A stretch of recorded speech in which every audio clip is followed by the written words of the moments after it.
Hello viewers and welcome to TCTV1 USA and the Tony Chirah Show. My name is Tony Chirah and this is me with me.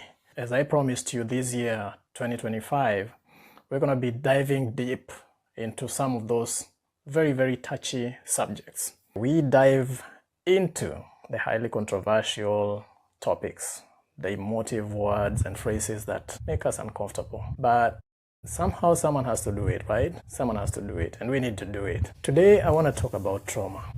Just a few days ago, I saw the video of a man that was being attacked by a woman with a knife. It is said that the woman was his wife, and in an earlier video, we had seen her dancing and drinking what seemed to be like alcohol or something like that. But then, what captures my interest is that the guy was just calm and trying to keep everything simple and easy.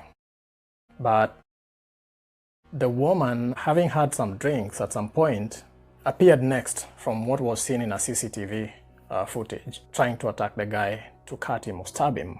But the guy was just trying to defend himself using a cushion. So it's a video that has gone viral. A lot of people have talked about. Before I go further, I must say I'm a victim of this kind of trauma. Anytime I see a woman with a knife, that triggers me. It's because someone wielded a knife at me, and it kind of feels like that was the moment I got stabbed. For some reason, I kind of think about it and I feel like I died.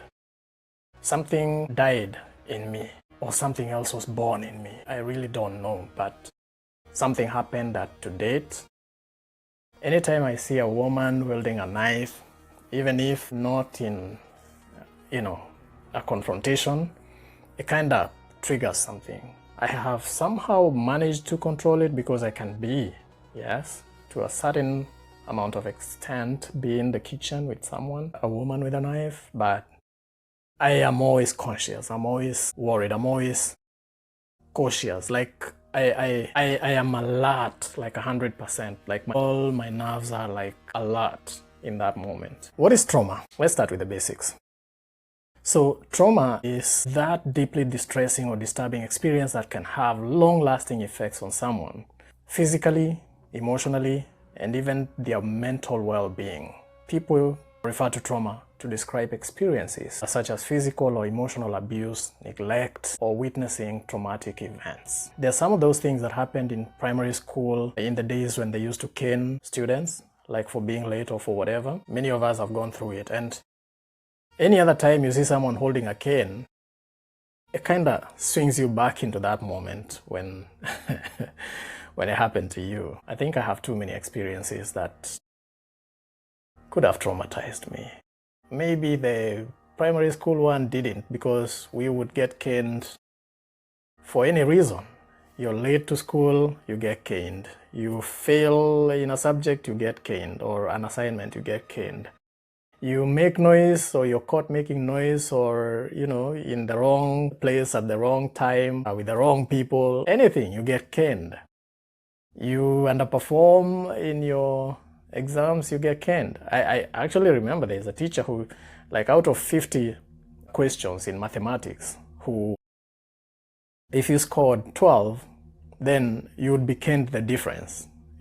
As many that you got wrong, you would get a similar number of canes. Can you imagine that? So, and I believe there's some of us who really have lived with that trauma ever since. In some places, it's said that when you see something that looks like a string or a rope, and you've ever been bitten by a snake, you actually jump, because that is trauma right there. So, it can be a response to feeling powerless, helpless, like you're trapped in a situation, you know what I mean, where you can't do anything about it, really. I mean, it's taken you over, right? So trauma can also be passed down through generations, affecting families and communities. For example, I remember a long time ago in theater, when I used to act, I was in a group called Mzizi. We had this one show that was called, I can't remember the title, but it had a group of people called the Wapanya and then the Wandlovu. The Wandlovu were the big guys, like the giants. They had all this power and might. And the Wandlovu would control everything in terms of even deciding what the Wapanya would do or eat or say or, whatever. The Wapanya were small. And so typically if you were born in the Wapanya, you are the small person, right? As a Mpanya, what that meant is that you had zero or no rights, basically. And so if you were born in this community, it was passed down to you.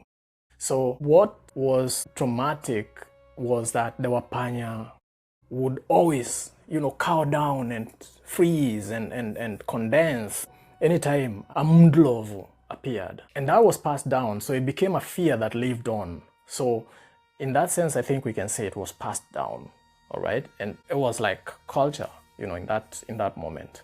So where did this whole story come from? So the concept of trauma has been around for centuries. In ancient Greece, for example, philosophers such as Aristotle and Plato wrote about the effects of trauma experiences on the human psyche. However, it wasn't until 19th century and the 20th centuries when trauma began to be studied and understood in a more systematic way. Some of these things have lived in generations, across generations. Nobody really talks about. But then nowadays, people are taking interest to try and understand what are these things and why do they happen. So trauma has become highly controversial, with some critics arguing that the term is overused or misused, right? Yeah, because if you've not gone through it, for example, if you've not experienced it, then it's difficult for you to actually understand it, I don't know. Allow me to digress a little. If you think about the fear of heights, for example, people that have a phobia for heights, if you're trying to get that person to stand by a cliff, they have this fear, but you cannot understand it. And to you, it might look like, come on, man. I mean, just come look at what I'm seeing down there, and they can't bring themselves to doing it. So for me, it kind of tells you how misunderstood it is when someone is going through some of these things, like someone is going through trauma. Those that have not gone through it might not understand, and therefore such people are likely to say it's, a pretense, or someone is just being scared for no reason. And so that's why it's said to be misunderstood, all right? Misused in the sense that someone might say they don't want to do, they have trauma about a certain thing, and so they will not do something because they are traumatized. That's misusing it, right? However, trauma is very real and debilitating in that it requires compassion, understanding, and support. If you know someone that has gone through trauma, or someone tells you they're traumatized about something, the first thing that I think should happen is that you understand. But then, how do you know that someone has trauma or is suffering from trauma? First is to try and identify trauma of some type, because some people may never even speak about it. They are going through it, but they will never talk about it, right? Right. So how can we identify trauma in ourselves and in others? So here are some common signs to look at. Flashbacks or nightmares. You know what I'm talking about. You've had people tell you they had a nightmare, about this, and probably someone will say the same thing for a couple of days. They've had this. That should tell you something. Avoidance of triggers or reminders. If you sometimes see someone consistently avoiding to do something, they may not tell you exactly what's going on, but they are probably avoiding it because they know that will trigger them, right? Hypervigilance or exaggerated startle response. When someone is over alert, like I said, anytime there is a woman in the kitchen, if she's holding a knife, I'm hypervigilant. Like I'm cautious. I'm very keen. I'm looking around. I'm alert. Like anything could happen. That's what's going on in my head. And I think at that point, my heart is really beating fast all the time. Difficulty concentrating or sleeping. So, for example, let me just go into this. 1998 in Kenya, there was a bomb attack, a terrorist bomb attack. At that time, I used to work for the government, and I was based at Jogoo House in the basement when it happened. And for a long time, I kept hearing that sound, like the heavy blast that went on. It shook like everything, the impact was so heavy that it shook the entire city, like there was an earthquake, you know. And so with that sound that came with it, for a long time after that, anything like if someone made a sound, like it sounded like it was amplified and then made deeper, and it would resonate in my mind like heavily, for like it would like echo, you know what I mean? So to that extent, if you spoke to me at that time, and obviously, I mean, for some time I was not able to sleep, because if I slept and there was the sound of a bang in the neighborhood or anything like that, that would wake me up, right? So if in that moment you were next to me and you noticed something like that happening, then, you know, that would have been an opportunity for you to know that, you know, there was something that I was going through. So let's talk about overcoming trauma. It is essential to seek professional help from a therapist or a counselor. Nowadays, I think we can understand that, and it's possible to find people that offer that kind of support.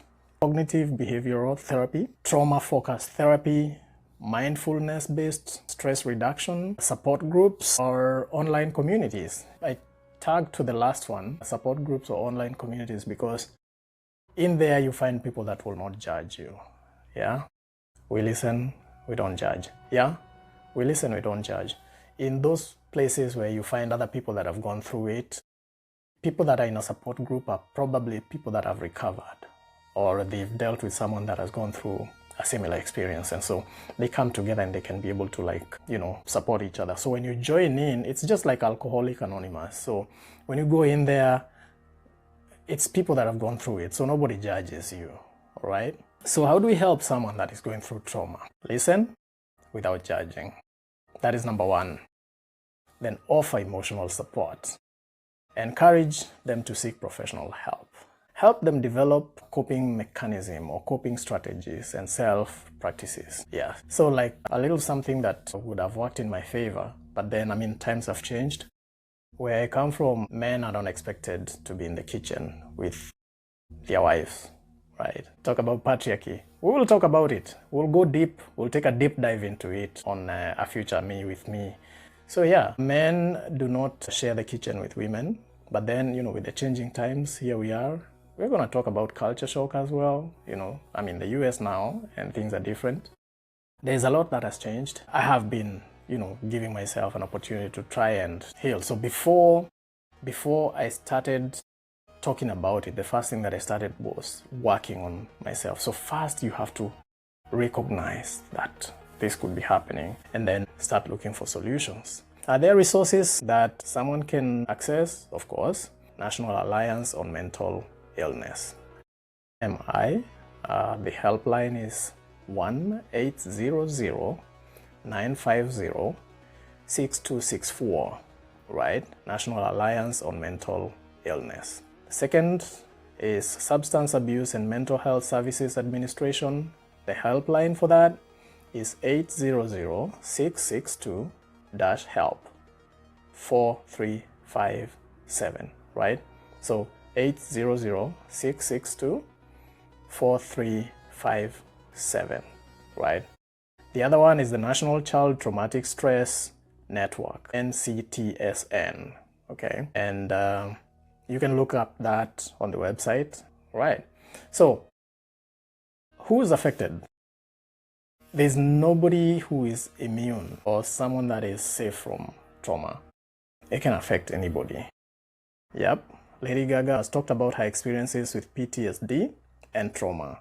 Dwayne The Rock, yeah, you know him, Dwayne Johnson. Yeah, he has spoken about his struggles with depression and trauma. You can look him up. And then there is the biggest media mogul, Oprah Winfrey. She has talked about her experiences with childhood trauma and abuse. You can look that up, all right? So I don't know what your experiences are. Maybe we can have more conversation. I don't know what in my experiences could make you relate to something that has happened to you. But maybe if we can engage and talk about this, we probably might find other people that have gone through it that might need help, even ourselves. Remember, trauma is complex and deeply personal experience, and it requires compassion, it requires understanding, and requires support. If you have any thoughts or opinions on trauma, I would love to hear from you. Please leave a comment on this or just share something that you know. Thanks for tuning in to Me With Me. My name is Chirah. Join me next time when we discuss another emotive topic.